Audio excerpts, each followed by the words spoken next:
Okay, so I think ChatGPT has become my new business bestie. I've been using it so much lately and having like conversations with it, not in a creepy way, but in a way that has helped my creativity have clarity, for my mom brain to relax a little bit, and just for me to feel more organized in all of my creative thoughts.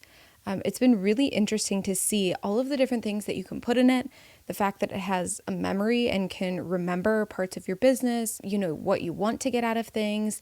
It's just been so helpful. And then I've seen other people share prompts that they've been putting into ChatGPT.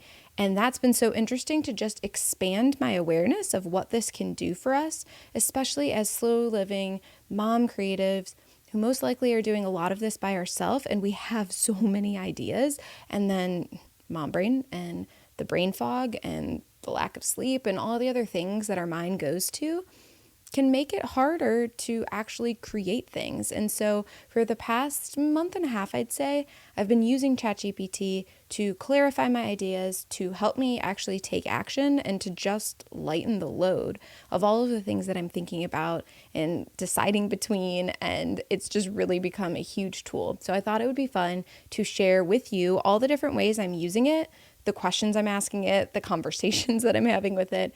And also, a lot of that has turned into content that you've already seen. So it'll be cool for you to get to see the behind the scenes of kind of how that came to be.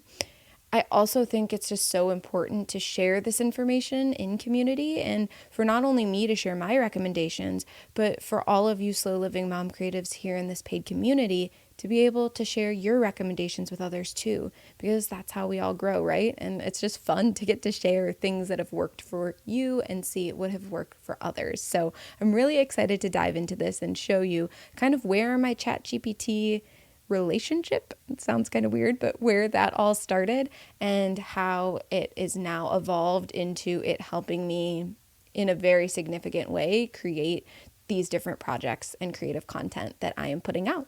So let's hop into my ChatGPT. Let me show you what it looks like so you can try to use some of these prompts too.